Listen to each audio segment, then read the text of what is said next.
tema que son las claves esenciales en urgencias en la atención del paciente quemado. Déjenme platicarles un poquito sobre mí. Soy médico cirujano y partero, especialista en urgencias médico-quirúrgicas. Tengo maestría en investigación clínica, pero bueno, ya me ha tocado estar participando en varios procesos de tipo de dirección hospitalaria, gerencia hospitalaria, educación hospitalaria, bioética médica. También me ha tocado estar, como ya dijo Julio, estar apoyando a los residentes con la publicación de algunas de sus tesis, desarrollar algunos artículos y bueno, entre otros estos libros que tengo la coautoría con el doctor Noé Arellano. Y déjenme platicarles sobre la experiencia que su servidora estuvo teniendo durante aproximadamente 8 años en la unidad de terapia intensiva del Centro Estatal de Cuidados Críticos en la ciudad de Salamanca, Guanajuato, aquí en el estado. Y bueno, precisamente para eso, también quiero hacerles una cordial invitación y darle la bienvenida a nombre del Colegio Estatal de Medicina de Urgencias, a la Sociedad Mexicana de Medicina de Emergencias, a lo que viene siendo el Congreso Internacional que vamos a realizar en la ciudad de León, Guanajuato. Y bueno, pues bienvenidos a este gran estado y también a esta hermosa ciudad. León, Guanajuato, que es la capital nacional del calzado, pero también sus ciudades hermanas que pueden ustedes estar encontrando ahora que vengan aquí con Guanajuato. Tenemos la ciudad de Guanajuato capital, a escasos 30, 40 minutos. La hermosa ciudad de San Miguel de Allende, que también se encuentra más o menos como a unos una hora tal vez de León. La ciudad de Dolores Hidalgo, cuna de la independencia nacional. Entonces, pues a nombre del grupo de urgenciólogos del estado de Guanajuato les damos la bienvenida y también déjenme platicarles un poquito sobre lo que tenemos en nuestro estado. A pesar de que somos un estado relativamente chico, en cuanto a la atención médica tenemos grandes unidades icónicas. Una de ellas es el Hospital de Atención de Cuidados Críticos, que se dedica básicamente a la atención de pacientes quemados y que apoyamos a los estados vecinos como Aguascalientes, Michoacán. En alguna ocasión también a Jalisco lo hemos apoyado. Tenemos los hospitales maternos infantiles que se dedican a la atención de las pacientes obstétricas críticas, en donde en este momento yo me encuentro laborando. El hospital infantil pediátrico de la ciudad de León, Guanajuato. Y bueno, tenemos una gran experiencia también en el tratamiento de código infarto a nivel estatal. Entonces, bajo ese tenor, pues les damos la bienvenida y pues gracias a la Sociedad Mexicana de Medicina de Emergencias por escoger León, Guanajuato para el desarrollo del Congreso. Gracias al doctor Olvera por permitirme compartir con ustedes esto. Y bueno, ¿cuál es el objetivo de lo que vamos a ver el día de hoy? Nuestro objetivo es revisar las claves esenciales del manejo del paciente quemado en la sala de urgencias y vamos a enfocarnos en muchas vertientes, pero básicamente vamos a llevar todo aquello que compete a la American Burn Association, que es la guía de práctica clínica del 2023, y también la guía de práctica clínica de México sobre intervenciones de enfermería. Después está la parte del manejo del paciente quemado pediátrico, y es lo que vamos a estar cubriendo sobre este tipo de lesionados. Empezando a definir siempre las quemaduras, hay que definir sobre lo que estamos hablando y básicamente y grosso modo una quemadura es todo trauma físico, que puede ser también químico, biológico, que por agentes desnaturalizantes van a lesionar las proteínas tisulares. Es como un término muy técnico, pero bueno, finalmente es todo aquello que vaya a ocasionar alguna lesión sobre la dermis y las estructuras que estén involucrando a la dermis. Importante entender que cuando pensamos que nosotros estamos hablando de quemadura, y eso me pasaba a mí cuando yo era residente, casi siempre le estaba asociando con fuego. Y a pesar de que eso es como lo más clásico que podemos estar pensando, no solamente es el único tipo de quemadura. Podemos tener quemaduras por fuego directo, podemos tener quemaduras por escaldadura, tenemos quemaduras por contacto, pero también quemaduras por radiación, quemaduras eléctricas, quemaduras por fricción, quemaduras químicas y por frío. Pongamos algunos casos y vayamos poniendo el contexto cada uno. Cuando hablamos quemadura por fuego directo, se va a estar desarrollando como una quemadura de este tipo que estamos teniendo acá. ¿Quiénes van a desarrollar la quemadura por fuego directo? Casi siempre en grupos como lo que está pasando en los países en vías de desarrollo como nosotros, estamos hablando del grupo etario de los pacientes adultos. Los adultos jóvenes son los que normalmente tienen ese tipo de quemaduras por fuego directo.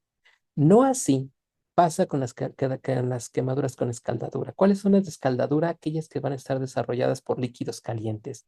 Y como ya podemos estar empezando a inferir, estas quemaduras se van a estar desarrollando sobre todo en la población pediátrica. Quemaduras por contacto son un poco más complejas y menos raras de las que podemos estar teniendo, pero pongamos el ejemplo más clásico que estamos teniendo en las salas de urgencias. Casi siempre cuando vemos pacientes adultos con quemaduras por contacto, estamos hablando de quemaduras que se dan por el escape de una motocicleta. Eso es como lo más clásico. El que pone la pierna en la parte de atrás del escape y se quema con los pacientes. Cuando tenemos estas quemaduras, pero en el contexto de un pediátrico, casi siempre tenemos que estar buscando luego maltrato infantil. Quemaduras por radiación en nuestro ambiente no es tan frecuente. Quemaduras eléctricas, estas nos las encontramos usualmente cuando tenemos accidentes dentro de las grandes ciudades donde tenemos grandes las líneas eléctricas de alta tensión que las queman. Y quiero hacer un énfasis en estas otro tipo de quemaduras, las quemaduras por fricción. A pesar que lo de urgencias no le damos tanta importancia porque no son tan aparatosas como normalmente estamos acostumbrados o como nos gustaría estarlas viendo, este es un tipo de quemadura muy frecuente y otra vez volvemos a las motocicletas. Casi todos aquellos pacientes que tienen lesiones por derrape van a tener una quemadura por fricción. Lo que pasa es que creo que mucho de ese tipo de quemaduras las soslayamos mucho porque finalmente, vuelvo a insistir, no se ven aparatosas, no nos dan ese manejo, esa adrenalina, pero son quemaduras muy frecuentes. Quemaduras químicas son relativamente infrecuentes en nuestro contexto y quemaduras por frío, pues en donde nosotros estamos es muy poco probable que las podamos ver, no así en aquellos lugares donde se encuentren, por ejemplo, montañas nevadas. ¿Por qué es tan relevante una quemadura? Bueno, lo relevante es que a nivel mundial, 180,000 defunciones por año se están presentando, pero el 95% de estas quemaduras las vamos a estar desarrollando en países en desarrollo, lo que entonces nos lleva a un contexto que pudiera ser considerado hasta un tema de injusticia social. ¿Por qué se está desarrollando en estos países? Y bueno, pues evidentemente tenemos condiciones socioeconómicas que están desarrollando y empujando hacia eso. El mayor relevancia, el mayor impacto lo vamos a deber tener en la población pediátrica, donde cerca de 260 pacientes van a estar muriendo a diario de este tipo de grupos etarios. Y en el adulto está predominando la edad reproductiva. ¿Y esto por qué es importante para nosotros? Porque la quemadura va a estarse desarrollando en la población que se encuentra bueno, como ya lo dijimos, en la etapa reproductiva. ¿Y eso qué tiene que ver? Bueno, tiene que ver mucho porque estamos perdiendo días de trabajo y estamos considerando que estos pacientes tienen un periodo de recuperación muy largo. Por lo tanto, la quemadura, el manejo de este tipo de pacientes es un manejo muy costoso que a nivel privado va a estar derogando gastos muy importantes y que casi nunca se maneja así. Y al sector salud o el sector público va a estar teniendo un gran coste para poder estar reintegrando a estos pacientes al ámbito productivo.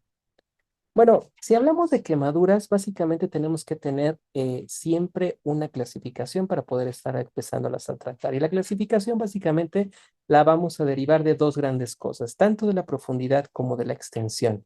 Y esto es muy importante, porque si nosotros no hacemos esto, no vamos a poder definir cuál es el tratamiento, no vamos a poder definir el pronóstico y tampoco vamos a poder definir las probables complicaciones que esos tipos de pacientes van a estar teniendo. Cuando hablamos de profundidad, quiero que imaginemos que la piel que nosotros estamos teniendo, en realidad estamos trabajando como una especie de sándwich. ¿Cuál es la capa superficial del sándwich y cómo se va a ir permeando hacia la parte inferior? Empezando con las quemaduras más superficiales, que es la que les estoy poniendo acá, y son las quemaduras de primer grado. Las quemaduras de primer grado se van a estar definiendo sobre la epidermis y casi siempre se van a definir por este aspecto eritematoso que estamos teniendo. Les quiero meter un ancla en este momento y simple y sencillamente imagínense a la mujer más hermosa que ustedes pueden imaginar en un bikini perfecto que se está soleando en la playa y que tiene una piel quemada.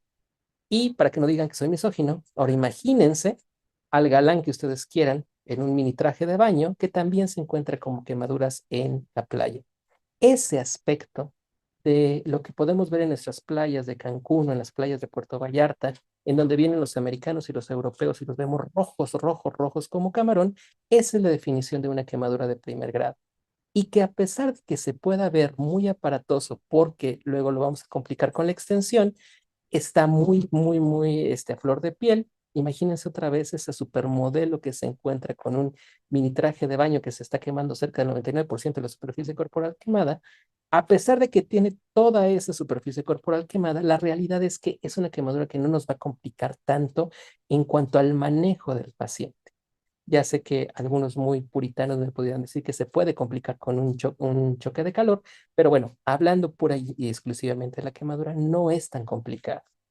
Cuando tenemos una capita más que se está profundizando y son las de segundo grado, ok, entonces estamos hablando de lesiones de la dermis y lesiones de la epidermis. Y estas las vamos a clasificar en dos grados, lo que vienen siendo las superficiales y lo que vienen siendo las profundas. ¿Qué nos van a definir esto? Nos van a definir qué tanto se complica la dermis. Acuérdense que en la dermis se encuentran todos los corpúsculos sensitivos y con los corpúsculos sensitivos evidentemente tenemos dolor. Estas quemaduras son quemaduras muy dolorosas y se van a estar diferenciando básicamente por la presencia y el desarrollo de flictenas. Cuando tengas una piel que se desarrolla en flictenas, ya no vas a estar hablando de una de primer grado, estás hablando de una de segundo grado. Y dependiendo del color y de la brillantez de la piel, podemos hablar segundo grado superficial o segundo grado profundo. Luego viene la de tercer grado, que es la que está afectando todas las capas de la piel, y estamos hablando entonces ya de lesiones que vienen lesionando la parte de la grasa, la parte del músculo, la saponeurosis. Y aquí viene una discusión entre los puritanos, entre las diferentes clasificaciones que nos hablan de tercer y de cuarto grado. Para muchos, las quemaduras se quedan ahí, tercer grado. Cuando afecta a los tejidos profundos es tercer grado. Cuando afecta tejidos como hueso, estamos hablando de una de cuarto grado. Esta foto que le estoy pasando acá fue uno de nuestros pacientes del SEC. Este paciente cae sobre los cables de alta tensión. Es más, esto que están viendo acá son las quemaduras que estuvo haciendo sobre el músculo, sobre los músculos oblicuos del abdomen, esas de alta tensión, y se las pongo pues porque vean este color chamuscado, negruzco que tenemos acá. Esto algunas clasificaciones lo están denominando como cuarto grado, pero bueno, no nos peleemos. Básicamente quedémonos primero, segundo y tercer grado. Ahora, hablemos de la extensión. Ya que sabemos qué tanto se nos quema hacia abajo, ahora hay que ver qué tanto se nos está quemando hacia lo longitudinal. Y por la extensión vamos a catalogar a las quemaduras como en tres grandes bloques. Cuando son unas quemaduras menores, cuando son de riesgo moderado y cuando son de riesgo mayor. Cuando tenemos una quemadura menor, es aquella que tiene 15% o menos de superficie corporal quemada de segundo grado en el adulto o menos de 10% en el niño, y de moderado son las que tienen entre 10 y 25% de quemaduras de segundo grado en el adulto, 10 a 15% en el niño, o bien que tenemos quemaduras de tercer grado de 2 a 10% en cualquier grupo de edad que estamos teniendo. Las mayores es lo que nosotros conocemos y que normalmente los protocolos de urgencia se ufanan tanto en estar trabajando, que son el famoso gran quemado, que se va a definir como el porcentaje de mayor de 20%, 25% de superficie corporal quemada en el adulto, o bien más del 20% en el niño, o en cualquier grupo de edad cuando estamos hablando de más de 10% de extensión de la superficie corporal quemada que estamos teniendo. Y la primera pregunta que está viniendo entonces es, ok, ¿cómo vamos a estar identificando la extensión de las quemaduras? Y aquí quisiera empezarles a decir algunos puntos importantes. A ver, siempre que tengamos piel eritematosa, roja como camarón y caliente, estamos hablando entonces de un primer grado. ¿Me tengo que estresar por esta quemadura? Y la realidad es, por la quemadura propiamente dicha, no. Búscale algún factor extra como un choque de calor, eso nos puede estar ocasionando complicaciones en este paciente, pero básicamente la quemadura se va a resolver sin ninguna complicación. Siempre que tengas flictenas, estás hablando una de segundo grado y aguas con el desarrollo de las flictenas. Un error común que he estado yo viendo en urgencias es que el paciente llega quemado de primera instancia, pongámosle por fuego directo y por escaldadura, y normalmente en las primeras horas no se desarrollan flictenas en el paciente. ¿Cuál es el error que el área de urgencias tiene? que lava esas quemaduras, les pone usualmente Silvadene, las cubrimos y lo mandamos a casa. Lo que no vemos es lo que pasa en casa y lo que no y lo que va a pasar en casa es que conforme van pasando las horas se desarrollan las flictenas y esas flictenas luego finalmente van a estar ocasionando angustia en el paciente y en los familiares por lo que se está desarrollando. Hay algunos trucos que después uno va aprendiendo conforme va pasando el tiempo y luego viene otra controversia, así como los sistemas médicos de emergencia, los anglosajones o los franco-españoles, en donde atendemos al paciente, nos lo llevamos. Y aquí en las quemaduras el gran dilema es, ¿quita las flictenas o no quita las flictenas? Casi siempre se supone que las flictenas son asépticas y por lo tanto protegen al paciente. Sin embargo, lo que nosotros hemos visto en el centro de quemados es que lo mejor es quitar las flictenas. Entonces, la presencia o no de flictenas al inicio no me está definiendo el segundo grado de la quemadura. Es decir, a veces la piel se ve eritematosa y se ve apenitas brillosita. Y lo que sí te puedo asegurar es que si no le haces nada, al contacto con las horas se van a empezar a desarrollar las flictenas. Es decir, la flictena te está diciendo que es de segundo grado, sí, pero al inicio pudiera ser que no la alcanzas a ver y no te excluye que no vaya a ser una quemadura de segundo grado. Uno de los grandes problemas que tenemos es la extensión, como se los estaba diciendo. Siempre, desde que yo estaba de estudiante y empecé a aprender el curso de la ABLS y la ATLS, nos dicen bien fácil, pues haz la regla de los 9. Y les voy a decir y les voy a confesar un secreto, a pesar de que después de que hice la especialidad de urgencias, después de que estuve trabajando en un centro de quemados, me es complicadísimo a mí entender la famosa regla de los 9. Aunque yo sé que es una mnemotecnia, mi cabeza no da para esta mnemotecnia, pero bueno, para los que sí los alcancen a dar, se supone que todos los segmentos corporales que vamos a estar teniendo se van a dividir en múltiplos o dividendos del 9 hablando sobre la cabeza, sobre el tronco, sobre las piernas y sobre los brazos. Esto es lo más frecuente que van a estar escuchando en la mayor parte de los protocolos. Hay una regla que nos simplifica esta de la famosa regla de los 9, y es la famosa regla de la palma de la mano o el método de Palmer. El método de Palmer finalmente nos va a decir que la superficie corporal quemada que vamos a estar teniendo con el paciente se va a estar definiendo por la palma de la mano del paciente junto con los dedos de la mano del paciente. Y que esto finalmente es lo que me va a estar dando, dependiendo de cuántas veces me cabe la palma de la mano, a la superficie que tiene mi paciente. Grandes errores que tenemos con esto, bueno, es que hay algunos estudios que nos están diciendo que la regla de Palmer se tiene que estar ajustando al grupo si es hombre o es mujer, y esto es decir que multipliquemos por 0.8 la superficie corporal quemada si es hombre o de 0.7 si es mujer. Y la otra gran problema que tenemos en la clínica es, ok, ¿y cómo diablos agarras el tamaño de la palma de la mano para estar midiendo al paciente cuando tenemos un gran quemado? Y podría parecer muy tonto, pero les juro que son cosas que yo ya viví cuando estuve intentando hacer esto y a veces es muy complicado. Otra de las escalas que podemos estar usando es la escala de Lumbrauder. Esta es una escala que nos va a dividir todavía la economía y que nos la va a estar ajustando por grupos etarios. Y ahora que estamos viviendo en nuestra era de la tecnología y de las grandes cosas, ¿qué es lo que yo les recomiendo? Consíganse cualquiera de estos programitas que nos están hablando sobre cómo calcular la extensión. Estos programitas, como por ejemplo este que tenemos acá, que es el 3D Burn, nos está estableciendo un mapita y sobre ese mapa yo voy coloreando lo que yo veo que el paciente se encuentra quemado. Y con esto, el programa me lo convierte a la superficie corporal quemada. Y otra cosa muy buena que tiene este programa es que finalmente no lo convierte ya con el famoso esquema de Parkland para el manejo de los líquidos que estamos teniendo. La realidad es que la medicina moderna nos está avanzando tanto que este programa, cuando se encuentra en los programas ya de software médico como tal, son lo que muchos centros de quemados están utilizando para estar estimando las quemaduras de los pacientes. Finalmente, si tienen esto con la posibilidad de tenerlo en su celular, sería una muy buena opción.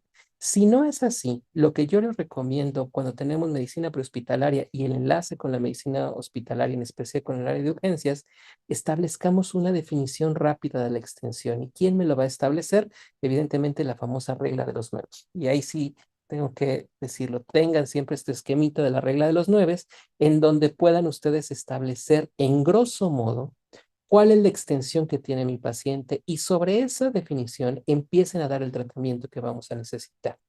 Sin embargo, algo que también he estado aprendiendo conforme la experiencia me lo ha estado dando y conforme los protocolos y los estudios de investigación han estado diciendo es que la extensión que nosotros establecemos al inicio con el paciente tiene que ser ajustada. Casi siempre hicieron un metaanálisis en el cual establecieron lo que establecen los paramédicos dentro de prehospital en cuanto a la extensión de la superficie corporal quemada con lo que pasa en la sala de urgencias. Y parece que los índices kappa, es decir, los índices de variabilidad entre el observador, entre prehospital y hospital, no son tan discordantes. Es decir, que la superficie corporal quemada que nos dan los paramédicos es muy similar a la que los médicos de urgencias dan.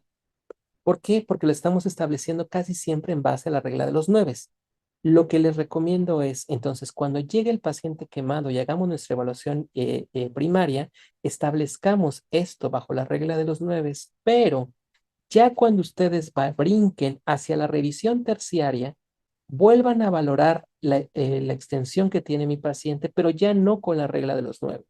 Busquen esta escala de Lund-Browder y esta escala de Lund-Browder fragmenten los segmentos y vuélvanlo a establecer para que vuelvan a ajustar al paciente. Cuando hablemos del manejo hídrico de ese tipo de pacientes, les voy a dar la razón por la cual estamos, lo que sería importante que nosotros hiciéramos esto. La extensión de la quemadura junto con la profundidad nos va a dar parámetros muy, muy importantes.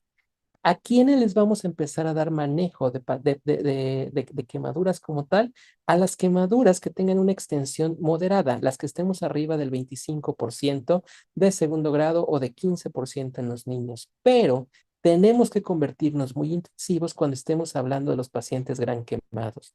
Para ser tan intensivo, es importante determinar ya no tanto la profundidad, ya que sé que mi profundidad es de segundo grado de espesor total o de tercer grado, o si quieren usar la escala del cuarto grado, desde ahí ya sé que mi paciente se encuentra grave.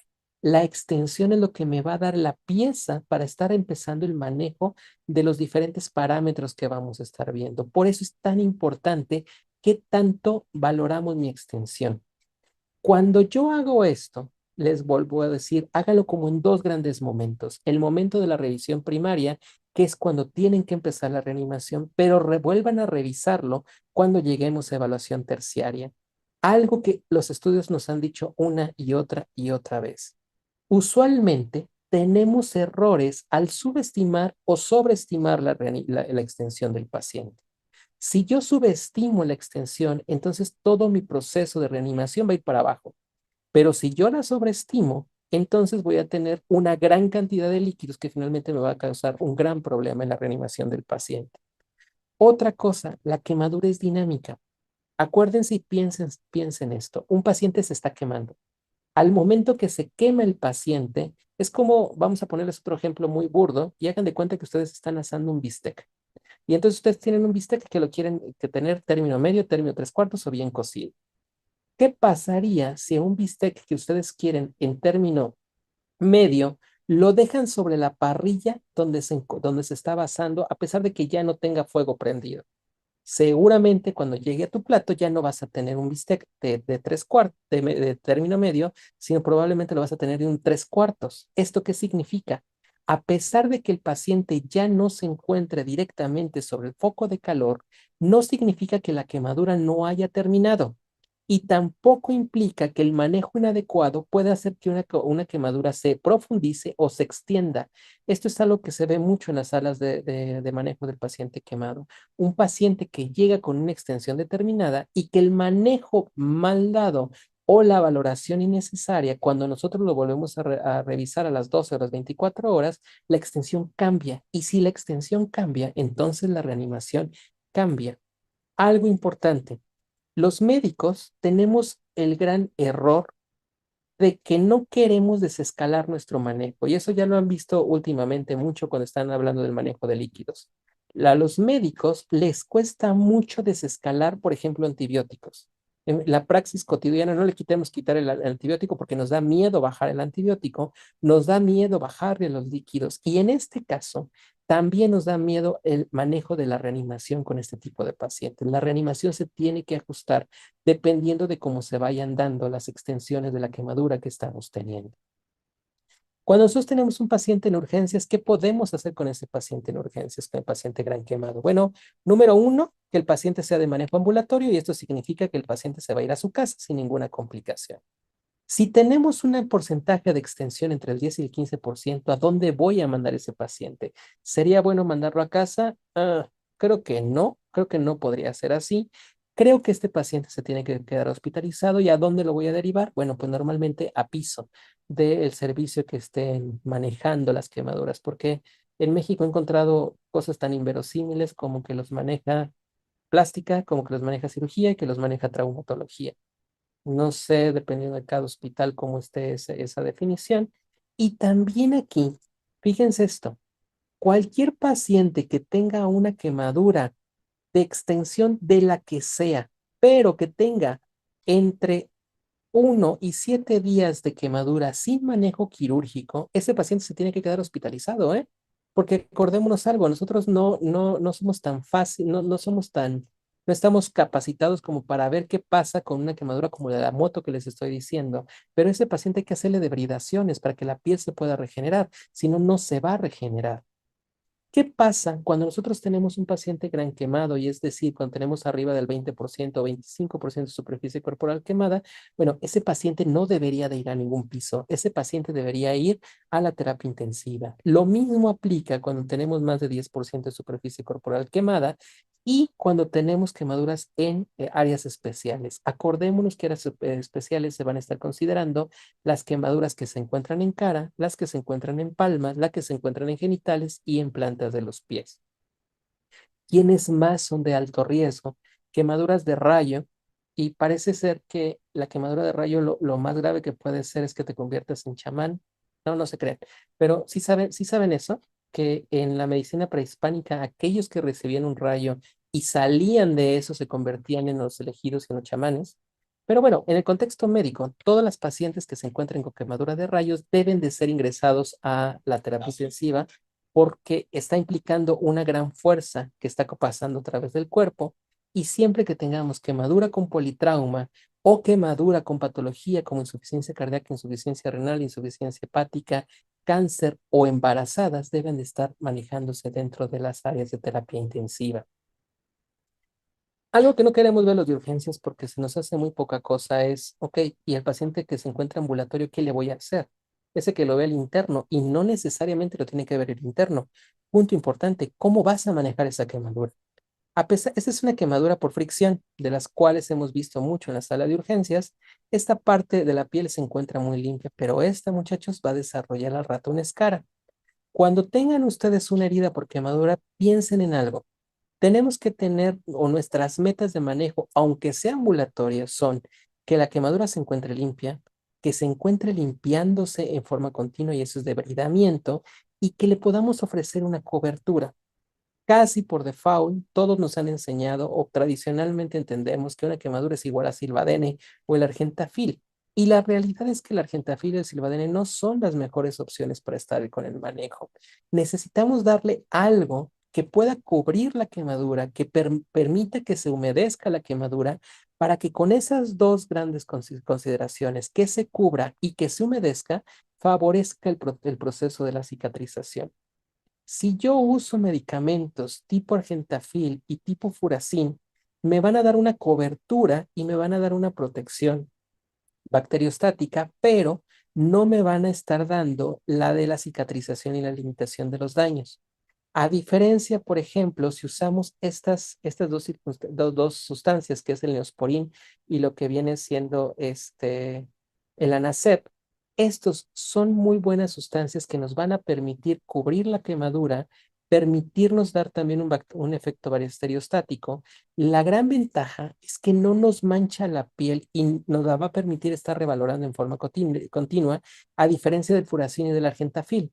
Y si nosotros queremos ponerle ese plus de cobertura y de cicatrización, lo podemos hacer a través de esas dos cosas. El Acticoat, que nos va a dejar como una mallita de carbón activado que nos va a estar protegiendo al paciente, o el Yelonet que nos va a dar una cobertura bastante buena con el paciente, nos hidrata al paciente, y la siguiente valoración que tengamos que hacer para limpiar esa herida va a ser mucho más fácil que haberle puesto una gasa con argentafil o con silvadeno.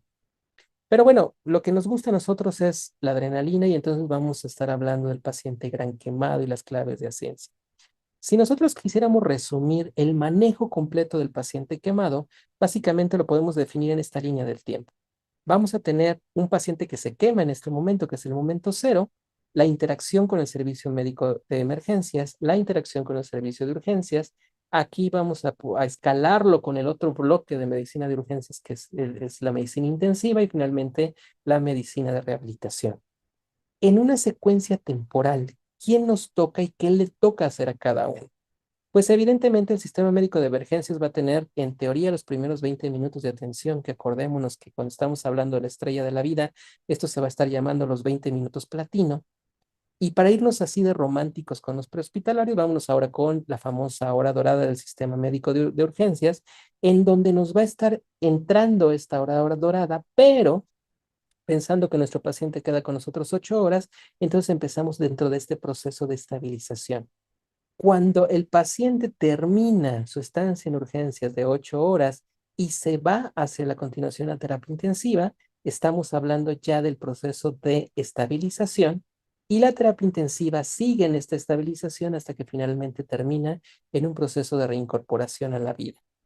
Esta línea y secuencia temporal ahora vamos a ver qué le pasa al paciente en este tiempo, porque evidentemente aquí lo estamos viendo muy romántico en cuánto tiempo me toca a cada uno interactuar, pero también al paciente está evolucionando en este momento. Desde el momento cero que el paciente se quema hasta aproximadamente las 32, 36 horas de la quemadura, estamos hablando que el paciente va a vivir una fase que se llama fase de reanimación. Esta fase de reanimación es exactamente donde tenemos que estar incidiendo. Y ahora veamos qué le toca o a quién le toca hacer esta fase de reanimación. La fase de reanimación del paciente quemado no debe de empezar en la sala de urgencias. Si el paciente llega con una ambulancia para atenderlo, ellos empiezan la reanimación, nosotros continuamos la reanimación, y ¿quiénes van a terminar la reanimación? Terapia intensiva dentro del primer día o día y medio va a empezar a vivir esta fase. Pensemos algo más. Ahora pensemos en la famosa respuesta metabólica al trauma que tanto se habla en algunas sedes. La famosa respuesta metabólica al trauma nos dice que todo paciente politraumatizado va a pasar por dos grandes etapas, una fase EP y una fase flow. La fase EP, que es donde vamos a ver todos los cambios hemodinámicos más, como si al paciente lo prendieran, lo vamos a estar viendo entonces en la sala de los prehospitalarios, los de urgencias y los de terapia intensiva. Y luego a terapia le va a tocar ver la fase flow. Si entonces esto está viendo así, fíjense la importancia de lo que ustedes van a estar haciendo, porque la importancia de lo que se hace en la sala de urgencias va a determinar la continuación del proceso de reanimación en la terapia intensiva, y va a estar permitiendo la transición entre la fase EP y entre la fase flow. Cuando la reanimación que se hace en las salas de urgencias se encuentra errónea, evidentemente lo que va a tener terapia intensiva se va a empezar a complicar, y desde ahí, entonces, la reincorporación del paciente en la vida se va a complicar. Si la fase EP yo no la manejo en forma adecuada, viene una fase flow muy catastrófica que evidentemente me va a empezar a complicar a mi paciente. Dicen que los de medicina de urgencias no saben hacer otra cosa más que el ABCD, entonces pues hay que saber hacer el ABCD, pero hacerlo bien. El A en un paciente quemado está identificando la vía aérea y el manejo de esta vía aérea. Cuando nosotros hablamos del paciente gran quemado y hablamos de una quemadura de la vía aérea, bueno, esto en el término técnico se va a estar llamando como una lesión por inhalación. Y ya sé que son muchas clasificaciones, bueno, pero así es. La lesión por inhalación va a pasar por dos grandes fases también. Una fase primaria que se encuentra en las primeras 24 horas, y una fase secundaria o de irritación que va a estar desarrollándose después de las 24 horas. Es decir, ¿o de qué me tiene que preocupar? Me tiene que preocupar porque en la primera fase, ¿de qué se va a morir tu paciente? Y básicamente se va a morir de una cosa que se llama llamar toxíndromes. Acuérdate de algo, un paciente quemado no solamente es el fuego el problema se encuentra en el ambiente en el que está. ¿Qué puedo estar teniéndome de toxíndromes? La mayor parte de los toxíndromes van a venir con dos grandes bloques, monóxido y dióxido de carbono.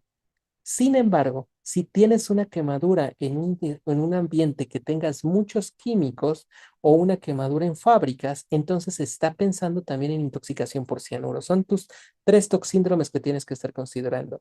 El toxíndrome por monóxido, por dióxido y por cianuros. En la primera fase, tienes que también tener otro gran problema que es la complicación de la vía aérea que está teniendo nuestro paciente, es decir, que se nos cierre la vía aérea. Entonces, es importante que nosotros tengamos signos y síntomas de lesión de la vía aérea. Síntomas puede ser cuando tenemos quemaduras faciales, cuando tenemos quemadura de las vibrisas nasales, cuando tenemos alteraciones sobre la voz, cuando tenemos dolor torácico o hemoptoicos. Cuando tengas todos esos síntomas, ten presente que esta vía aérea puede estar complicada. Cuando tienes que intubar a tu paciente, es importante que lo vayas a intubar cuando tengas datos francos de dificultad respiratoria. Y solamente piensa en esto. Un paciente gran quemado que en las primeras horas tiene dificultad respiratoria, búscale por qué. Si no es por trauma, que tenga alguna complicación de neumo, hemo o lo que quieras acá, entonces es porque ya tenemos un estrechamiento de vía aérea, entonces dificultad respiratoria es igual a intubación. Quemaduras que te involucran cara y cuello, también seguramente lo que ves afuera lo tienes adentro. Anticípate a los eventos e intuba a tu paciente. Si el paciente te empieza a hablar chistoso, o el paciente empieza a sentir ronquera, o el paciente está disfónico, no es que traiga una laringotraqueitis, es que seguramente lo que tenemos acá es estenosis glótica o estenosis laringea. Intuba al paciente que estás teniendo acá. Raro, pero puede ser también posible que el paciente de repente tose y cuando lo que tose de repente son pedacitos de carbón. Canijo, lo que tienes ahí son problemas que estás teniendo, entonces seguramente si está tosiendo carbón, imagínate cómo se encuentra el árbol traqueobronquial para que esté sacando carbón. Entonces intuba al paciente. Decían los maestros, más vale un tubo de más que un tubo de menos. Y otro de los errores frecuentes que te tienen en el área de urgencia es que tienes un paciente con grandes sospechas y no lo intubas. Y entonces, ¿qué va a pasar? Que la intubación se convierte en una intubación muy, muy difícil, o si no, vas a convertir en una intubación que no va a ser una intubación orotraqueal, sino va a necesitarse una tráqueo o una cricotiroidectomía. En segunda fase, ya no te preocupes por la estenosis. Una vez entubado el paciente, ya no se te va a complicar por ahí. Se te va a complicar con esta fase, en las lesiones por irritación. Y básicamente las lesiones por irritación van a tener tres grandes pilares de manejo. El edema que se va a estar produciendo dentro de la vía aérea. Si afuera ves que el paciente tiene flictenas y que las flictenas están ocasionando exudado, esto mismo también está pasando dentro de la cavidad pulmonar y esto son las secreciones que te van a empezar a complicar el paciente. Entonces tenemos que romper estas secreciones que estamos teniendo acá. Las secreciones están dándose porque hay una irritación. Se lesionan los neumocitos y aparte la mucosa se lesiona, está con un proceso inflamatorio, crea mayor secreción mucosa, disminuye los movimientos ciliares y esto nos van a provocar broncoespasmo. Entonces, si ya sabemos que nuestro problema son aumento de secreciones, broncoespasmo y luego el proceso de regeneración con fibrosis, entonces hay que hacer algo para manejar estos tres. ¿Cómo lo vamos a poder hacer? ¿Cómo vamos a poder manejar el broncoespasmo? Ya lo sabemos con broncodilatadores. ¿Cómo vamos a estar manejando el manejo de secreciones con soluciones que nos disminuyan la presencia de secreciones, como cuál puede ser, como por ejemplo la N-acetilcisteína? La N-acetilcisteína rompe las secreciones, fluidifica las secreciones y nos permite mejorar la dinámica ventilatoria de nuestro paciente quemado. Y ahora la fibrosis, ¿cómo lo podemos hacer? Y aunque controvertido, no existe ni estudio ni muy a favor ni muy en contra, entonces todavía está como muy, muy indeterminado, pero parece que las nebulizaciones con heparina son algo que nos pueden estar ayudando a nuestro paciente. Entonces, resumido cuenta, en la vía aérea, preocúpate al inicio por los toxíndromes y preocúpate por cuándo vas a intubar a tu paciente. Ya que lo encuentres intubado, preocúpate qué va a pasar después de de las primeras 18, 24 horas y son tres pilares de tratamiento: controla las secreciones, rompe el broncoespasmo y disminuye la fibrosis de tu paciente. Ya que tienes a tu paciente intubado, pues entonces ahora vamos a tener que tener problemas para la ventilación. La ventilación, nuestras metas de tratamiento son saturaciones arriba del 90% y aquí no hay diferencia en el manejo del paciente ventilado que se encuentra quemado del otro paciente que se encuentra con lesión de SDR. Eso ya lo sabes cómo manejarlo. Más bien, piensa siempre en lo que está pasando ahora con el proceso mecánico. Y aquí te pongo un caso muy claro. A ver, fíjate bien, este paciente ya lleva varios días así. Este paciente nos lo refiere de otro hospital para que nosotros lo estuviéramos manejando. Y fíjate qué puede pasar en la dinámica respiratoria. Cuando tienes estas lesiones, que finalmente ahora son escaras, este tórax se convierte ya no en un tórax flexible por la piel que estamos teniendo, porque inténtate jalar la piel y vas a ver que se encuentra flexible, pero cuando se encuentra quemada, la piel se convierte en un cuero. Y haz de cuenta que el tórax se está manejando a través de lo que viene siendo como un cinturón. Y dime tú si el cinturón se encuentra apretado, si puedes mover o cambiar ese cinturón, y la respuesta es no. Esto en la región torácica o en la región abdominal va a estarnos ocasionando una cosa que se llama síndrome compartamental, pero a nivel pulmonar, este síndrome compartamental va a estar evitando que el paciente pueda hacer el movimiento de amplexión y amplexación. ¿Qué tienes que hacer para que el paciente pueda respirar? Hay que quitarle ese cinturón y no es tan fácil como desabrochar el cinturón. Aquí lo que tenemos que hacer es abrir la piel, es decir, hacer escarectomías. Siempre piensa en esto. Siempre que tengamos quemaduras sobre pie, sobre tórax y sobre abdomen, cuidado que no sean quemaduras circunferenciales, es decir, que no le den la vuelta al paciente, porque si le dan la vuelta, entonces la dinámica respiratoria se va a alterar y por lo tanto el proceso de ventilación se me va a alterar y no porque tengamos problema intrapulmonar, sino porque es un problema mecánico que tenemos que resolver. Y entramos como a la parte más cuchicuchesca del manejo del paciente quemado. Ya sé que esa frase no la conocen los muy modernos, pero bueno, la fase más interesante del manejo del paciente quemado se encuentra en la reanimación hídrica. Esta foto que les estoy poniendo acá es de un lugar muy famoso para los que conocen de quemados y es el Coconut Grove. El Coconut Grove fue finalmente un antro que estaba desarrollándose en Estados Unidos y si no mal recuerdo, hacia la década de los 50 a los 60 se quema y le permitió a los médicos de Parkland establecer por primera vez una práctica de sus protocolos de manejo de pacientes. Ellos necesitaban pacientes quemados y ¿qué creen? Llegaron los pacientes quemados. Cuando llegan estos pacientes quemados, Dexter finalmente hace protocolos de reanimación con agua y finalmente de ahí sale en la clínica Parkland el famoso esquema de Parkland. El esquema de Parkland tradicional nos está hablando que la reanimación del paciente quemado se debe de dar con soluciones cristaloides de tipo balanceados y que los vamos a estar metiendo a través de esta bendita fórmula. Parkland dice 4 por peso de paciente por superficie corporal quemada. Ya hemos sabido que esto no es tan bueno y ahora trabajamos con una cosa que se llama el esquema de Parkland modificado, que el esquema de Parkland modificado, siendo muy estrictos, es entre 2 y 4 cc. Ya la mayoría de los protocolos estamos hablando de empezar reanimaciones con 2 mililitros por metro cuadrado de superficie corporal quemada por peso del paciente. Entonces, quédense con esta. La fórmula de Parkland modificado es empezar con 2 mililitros por peso por superficie corporal quemada y esto lo vamos a estar usando dentro de las primeras 24 horas de reanimación de nuestro paciente. ¿Cuándo empieza Parkland? Parkland empieza al momento que se queme el paciente, no al momento que el paciente llega a la sala de urgencias. Eso es importante que se entienda. Parkland debe de empezar a correr cuando el paciente se quema. Y aquí me puedes decir, pues entonces tenemos que estar cuidando a todos los pacientes para que no se quemen. Pues no, la respuesta es no, no lo podemos hacer.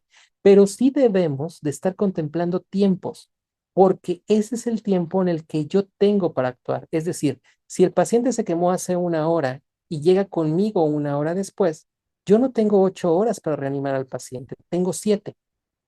Si el paciente se quemó hace 2 horas, entonces no tengo 8, tengo 6. Eso es importante que lo estemos teniendo. Calculamos Parkland en base a Parkland modificado. La mitad del cálculo lo vamos a pasar en las primeras 8 horas, pero las primeras 8 horas del momento de la quemadura. Es decir, que si yo calculo 10 litros de reanimación de mi paciente en las primeras 8 y yo solamente tengo 6, entonces voy a pasar esos 10 litros no en 8 horas, en 6 horas voy a estar pasando esto. La otra mitad la voy a pasar en las siguientes 16 horas. Y ahora viene algo importante que estemos teniendo. Si yo les preguntara a los residentes, ¿qué tipo de choque tiene el paciente quemado? Parecería muy lógico pensar que estamos teniendo un choque de tipo hipovolémico no hemorrágico, es decir, que lo que estamos perdiendo es agua. Pero la respuesta es que no es así. El paciente que tiene el gran quemado tiene un choque especial que se llama el choque del quemado. Y el choque del quemado es una interacción entre tres grandes choques. Algunos dicen que el paciente quemado va a presentar un choque que se llama el choque, es un choque séptico aséptico, es decir, se va a parecer mucho al manejo de un paciente con sepsis, pero no tenemos foco séptico. ¿Por qué se parece tanto? Porque finalmente la lesión de la piel le va a pegar a un órgano importante que es el endotelio, y cuando el endotelio se lesiona, la respuesta se amplifica a todo el sistema y el paciente se va a comportar muy similar a un paciente séptico.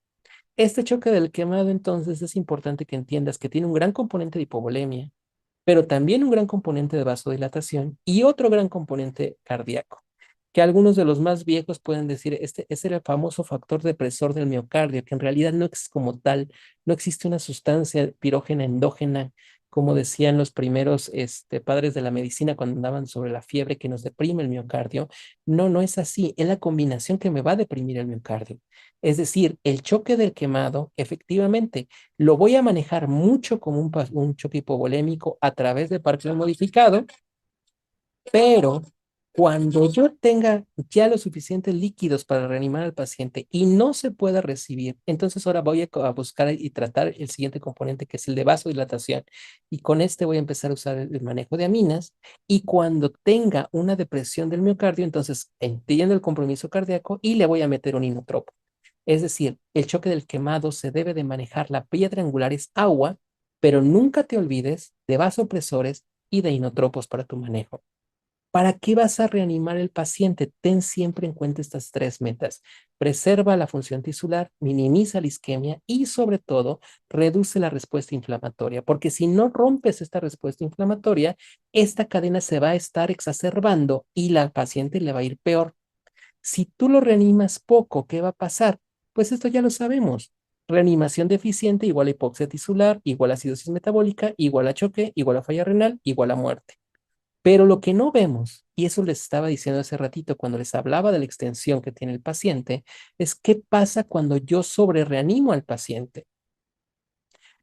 Uno de los doctores que yo conocí, me acuerdo que me caía tan gordo porque me decía, tú nomás ponle agua, Paco, y con eso se resuelve. Sí, güey, o sea, con agua se resuelve el paciente. Claro que no, el agua complica al paciente. Cuando yo sobre reanimo al paciente, y en este caso es importante que tengamos algo. Fíjense, un Parkland para un paciente quemado nos está hablando de reanimaciones de 6, 8 o 10 litros de déficit de volumen de mi paciente. Y solamente les pongo a pensar, ¿qué paciente tienen ustedes en los que hay que meterle 6, 8 o 10 litros de reanimación? Y la verdad es que no tienen ningún paciente así. O sea, las cantidades de agua que tenemos que pasarle son cantidades muy grandes. Pero también ya sabemos que si lo estamos haciendo sin valorar al paciente, lo que vamos a tener son complicaciones. Por eso es importante valorar y revalorar las extensiones y que yo con mis manejos de reanimación pueda desescalar el manejo de líquidos que estoy teniendo, porque si no, este paciente se va a sobrehidratar, vamos a formar edema y vamos a formar síndromes comportamentales. Y estamos muy acostumbrados a ver síndromes comportamentales en las extremidades que nos ocasionan lesiones sobre manos y sobre pies. Pero el síndrome comportamental también se puede desarrollar en tórax con datos de dificultad respiratoria, con datos de insuficiencia cardíaca. Se puede desarrollar en abdomen con insuficiencia renal, insuficiencia suprarrenal y insuficiencia hepática. Entonces es muy importante que yo esté listo y valorando mi reanimación tanto para estar en un proceso de equilibrio, no sobre reanimando y tampoco infrarreanimando. Traducido al español, cuando tengas este paciente en el área de choque, haz lo que tengas que hacer, pásale los líquidos que tengas que hacer, pero piensa cómo estás pasando esos líquidos. Las metas de reanimación se están basando mucho. Bueno, eso lo vamos a ver en un ratito más. Cuando nosotros estamos hablando de D, evidentemente estamos hablando de déficit neurológico, pero compliquémoslo un poquito más. No solamente es ¿Qué pasa con el déficit neurológico? Parecen de esos casos que antes poníamos en el ATLS, que tienes una viejita de 80 años de edad que se estaba bajando al gato del árbol. Hazme favor, que está haciendo una viejita de 80 años bajando un gato de un árbol, pero así lo poníamos en el ATLS y luego resulta que la viejita se cae y al momento que se cae se electrocuta y luego la cae hacia allá.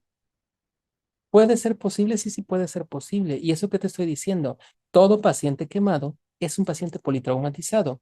No pienses que lo único que trae son quemaduras. Busca todas las lesiones potenciales. Y dentro de esas lesiones potenciales tienes que buscar las lesiones neurológicas. Entonces, valora neurológicamente tu paciente, sobre todo si lo vas a intubar. Pero la D también está significando desfibrilación, en especial si estás hablando de un concepto del paciente con quemadura eléctrica. La electricidad que pasa a través del cuerpo le va a pegar a todos nuestros sistemas eléctricos. Es decir, tienes déficit neurológico por alteraciones en cabeza, pero también en corazón vas a tener arritmias. Y si tienes una arritmia en este contexto, la vas a tratar, como ya lo sabes, a través de todo del ACLS. La D, ¿qué más va a significar? Va a significar manejo adecuado del dolor. El escala el manejo del dolor lo vamos a hacer a través de esta escala del dolor, en donde vamos a estar trabajando por escaloncitos. Los primeros escalones están dados con los AINES, pero también sabemos que dentro del contexto con quemadura, los AINES no son como la primera opción, sino más bien hay que escalar esta opción y la vamos a estar escalando a lo que vienen siendo los opioides. Y ahí podemos estar usando opioides débiles o opioides más fuertes, dependiendo de lo que nosotros estemos teniendo. Lo importante en el manejo del dolor es que la mayor parte de los protocolos te dicen usa solamente los opioides. Acuérdate que el opioide también en la cantidad, en más altas cantidades nos van a provocar vasodilatación y nos van a complicar el choque. Si quieres disminuir la dosis de opioides, siempre asocia un opioide con un AINE para que tengas más o menos manejo del dolor. Y si ya tenemos un dolor muy intenso, bueno, hay que estarlos escalando. Algo que no lo consideran normalmente las escalas de dolor, pero que ya lo estamos usando mucho, es el uso de agentes como la dexmedetomidina. Cuando tenemos la dexmedetomidina en asociación con opioides y con AINES, podemos tener un muy buen control del dolor. Eh, Nada más para que lo sepan, el dolor dentro de las primeras fases o esta fase de reanimación es un dolor mucho de tipo somático, pero cuando entramos en una fase de recuperación vamos a empezar a tener un dolor de tipo neuropático. El área de urgencias no lo va a ver, eso se ve más allá durante la evolución de los pacientes. Entonces, considerar el uso de neuropáticos cuando el paciente ya se encuentra en una fase de recuperación. Acordémonos que la piel es muy importante porque es nuestra barrera natural de protección ante el medio ambiente que estamos teniendo. Si el paciente se quema, evidentemente nuestra barrera se pierde. Y una de las funciones de la piel es regular temperatura. Esto quiere decir que si el paciente se quema y ya no puede regular su temperatura, pues evidentemente ustedes creen que el paciente va a agarrar mayor calor de lo que está viendo en el medio ambiente cuando está quemado y la respuesta es no. Lo que va a hacer es que va a perder temperatura. Entonces, ¿qué es lo que tenemos que hacer? Cubre a tu paciente. Esto está llevando a otra piedra importante que es evita la hipotermia. Y se acuerdan de hace ratito del choque. El choque del paciente quemado, si no lo reanimamos bien, me va a estar produciendo acidosis y me va a estar produciendo hipoxia. Y si estamos teniendo hipoxia y acidosis, estamos hablando de algún término muy frecuentemente hablado en trauma que se va a estar llamando la famosa triada de reanimación. Y si esa famosa triada de reanimación todavía le agregamos otra piedrita más, como puede ser la hipoglucemia, bueno, pues el desarrollo con el paciente es finalmente muerte. Y para que esta triada se forme, esta famosa triada, nos falta hipotermia. Pues aquí tenemos la hipotermia. Entonces, este paciente es importante, evitemos la pérdida de calor y cuando ya se encuentra en un área hospitalaria, entonces hay que evitar que los pierda más, porque yo me acuerdo que la primera vez que vi un paciente de esos de quemados me reportan una temperatura de 32 grados centígrados. Yo dije, el termómetro no sirve. No, güey, mi cabeza no alcanzaba a entender que un paciente quemado podía tener 32 grados de temperatura. ¿Cómo podemos hacer esto? ¿Cómo podemos controlar esto? Lo podemos controlar de diferentes formas. Por ejemplo, el calentamiento pasivo. Acordémonos que en trauma, una de las cosas que siempre decimos es usa soluciones tibias. Pues entonces esta es la piedra angular de tratamiento. Cuando tú vas a empezar tu esquema de Parkland, es que empieza con soluciones tibias. Pero no solamente esto, necesitamos hacer que todas las fuentes de pérdida del calor se nos reviertan. Uno es metiendo soluciones calientes, pero la otra es empieza a poner fuentes de calor radiante y empieza a manejar calor con convección. Y ya sé que ustedes son médicos y no quieren escuchar nada de física, pero es importante que entendamos la física. Es decir, el ambiente donde se encuentre mi paciente tiene que estar dado a través de temperaturas elevadas. Nosotros en las salas de quemados estamos teniendo aires acondicionados que podemos regular las temperaturas para que exista aire caliente con el paciente. La convección me está proporcionando calor en lugar de perder calor del paciente hacia acá. Y la otra son con calor radiante, como lo hacemos cuando tenemos este frío en el invierno. ¿Por qué la temperatura es importante? Porque estos pacientes tampoco no lo alcanzamos a ver en la sala de urgencias, pero créanme que van a ser así. Estos pacientes entran en un proceso de catabolismo, es decir, el cuerpo va a necesitar mucho gasto calórico para ir recuperando todo lo que está perdiendo, porque tiene que volver a regenerar músculo, regenerar piel y regenerar todos los tejidos formes. Entonces necesita muchas calorías. Estos son pacientes que se encuentran con nutriciones de 5,000, 6,000 calorías por día y aún así siguen perdiendo peso. Bueno, pues la hipotermia es otro de los factores que finalmente me va a aumentar el gasto energético del paciente. Entonces, si tu paciente no quieres que se te muera, por favor, evita la hipotermia. Si tu paciente no quieres que se complique y que no entre en un estado mayor de catabolismo, también evita, por favor, la hipotermia. Existen muchas cosas más que no vemos, pero que finalmente no significa que no estén ahí. Esto es, la sala de urgencias va a hacer este manejo de la A, B, C, D, E, que parece muy somero, pero créanme que es muy importante en el manejo del quemado. Si quisiéramos verlo como diferentes perlitas de tratamiento, uno, anticipa tu vía aérea, maneja muy bien tus líquidos, es importante tus líquidos y por Dios, el manejo del quemado se va a cerrar, va a terminar el proceso de quemadura y de toda la respuesta inflamatoria cuando la lesión se quite. Por lo tanto, es muy importante la valoración oportuna y temprana de cirugía que retire el tejido devitalizado, porque hasta que eso pase, el paciente no va a empezar el proceso de sanación. Al contrario, va a seguir todavía en el proceso de proceso inflamatorio. Acuérdate de algo, estos pacientes tienen dolor y tienen miedo. Ponles medicamento para el dolor y ponles medicamento por la ansiedad. Y el paciente quemado es un paciente de manejo multidisciplinario. No lo podemos manejar nosotros. Necesitamos un bloque de personas que nos ayuden a tratar y a manejar el paciente. Sé que esta es una plática como muy corta, los invito a que aprendan más. Este es un curso que desarrollé yo en la Academia de Emergencias de Latinoamérica, que la pueden ustedes buscar aquí en esta página. Y este es para la atención del manejo quemado. Vemos cada una de estas patologías que estoy poniéndoles acá en forma determinada, para que podamos ir profundizando sobre este tema. Creo que es un muy buen curso. A mí me gustó cómo me quedó este. Ahí, si ustedes quieren, pues les dejo.